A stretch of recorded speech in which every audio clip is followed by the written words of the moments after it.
भैया हमारिया recording studio Khagaria बाजार से आज एक super hit song live video दिखाएंगे। सिंगर कुंदन क्रिमिनल का, जो कि बहुत अच्छा ही सॉन्ग गाए हैं। और आप लोगों को अगर अच्छा लगे तो लाइक कमेंट्स और ज़्यादा से ज़्यादा शेयर करें। और मेरे मैथिली झनकार चैनल को आप लोग जरूर सब्सक्राइब करें और ज़्यादा से ज़्यादा सपोर्ट करें। आइए हम और उनके राइटर हैं बलवीर यादव जी, जो कि बहुत ही अच्छा सॉन्ग लिखते हैं। और हम अभी कुंदन क्रिमिनल का अभी लाइव वीडियो दिखा रहे हैं।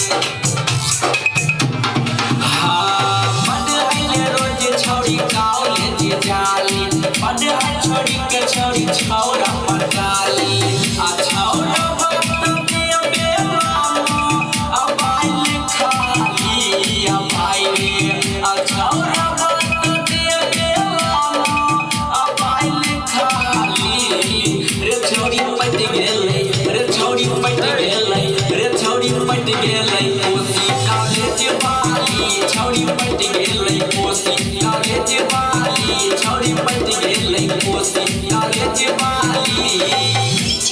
संदीप बाबू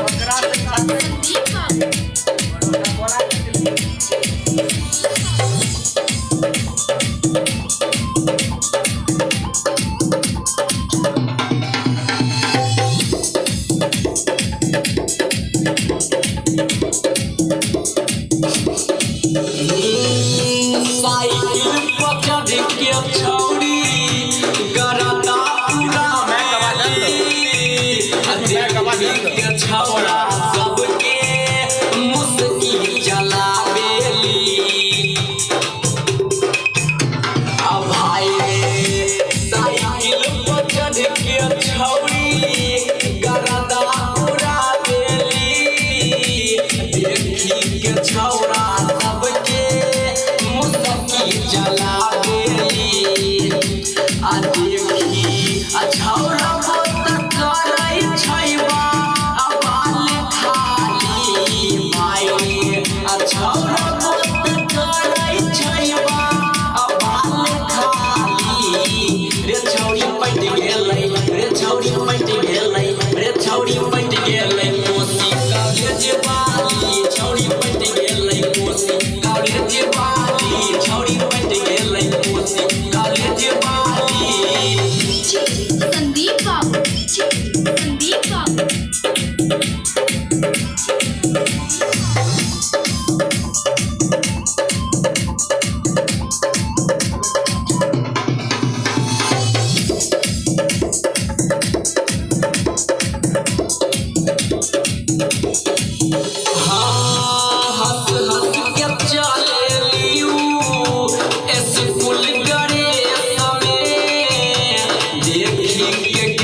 छोरी पट गेलै कोसी